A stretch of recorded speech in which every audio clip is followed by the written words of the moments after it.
37 ans, et malgré une décevante 6e place mercredi au championnat d'Europe, Sophie Duhart, à 3 tours, s'est régalée à Berlin et souhaite continuer sa carrière sur piste. De notre envoyé spécial. À Berlin. Le 10 000 mètres, ça ne pardonne pas. Soit on est bien, soit on ne l'est pas, glissait, mercredi soir au stade olympique de Berlin, un certain Mehdi Balla.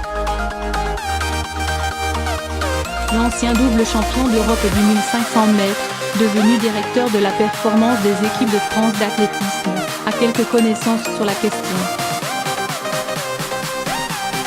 Mais derrière la performance brute peuvent se cacher de douces satisfactions.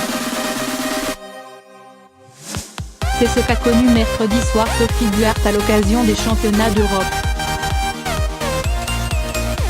À 37 ans, la native de Rodez, licenciée depuis quelques mois à la 3 tours, avait plutôt le sourire des bons jours à la fin de sa course. Évidemment, sa 6e place en 33,56,57 ne l'a pas fait sauter au plafond.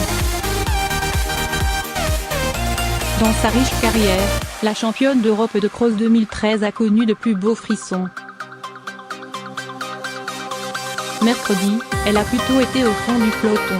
Victime d'une fracture au pied fin juin, l'athlète polyvalente de l'endurance a vite été reléguée par le train de devant qui n'a pas perdu de temps pour écrémer les retardataires.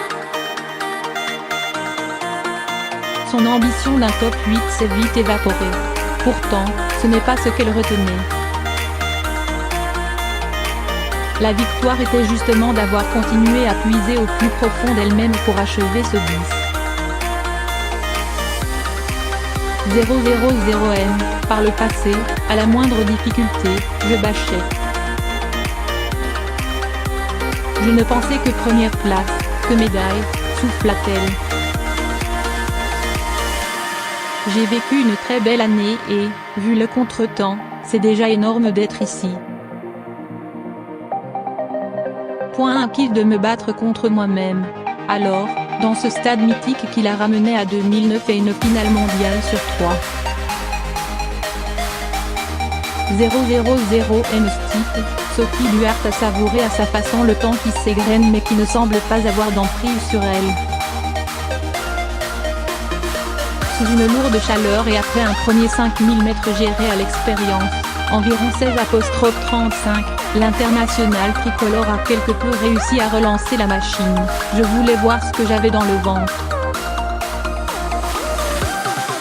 Je ne pouvais pas aller plus vite au départ mais là où je suis contente, c'est que j'ai réussi à remettre de la foulée en deuxième partie de course. Évidemment que je n'ai pas eu une préparation au top, mais ça a été un kiff de me battre contre moi-même. Point comme un symbole de l'espoir ou qui l'anime encore à 37 ans, la championne de France de cross 2018 a réalisé 6 de 8 derniers tours avec l'une des favorites, Yasemin Khan. Alors 5e de la course, la Turque l'a doublée mais Sophie s'est accrochée à ses basses et a même passé des relais. Impensable et pourtant, ça prouve que j'ai encore ça dans mon corps. C'est dans les bonnes défaites qu'on revient très fort. Et je suis persuadée que je ne suis pas morte. Son avenir pourrait donc toujours s'écrire avec les pointes, je prends un max de plaisir sur la piste. C'est un bon jeu et il y a les Europes à Paris en 2020. Et si j'ai un message à faire passer à mon coach Jean-Claude Volmé, c'est que non, ce n'est pas la dernière course sur piste, glissa-t-elle l'œil aussi saillant que ces segments. La fin plus forte que la fin, Sophie Duhart reprendra bien de la tarte.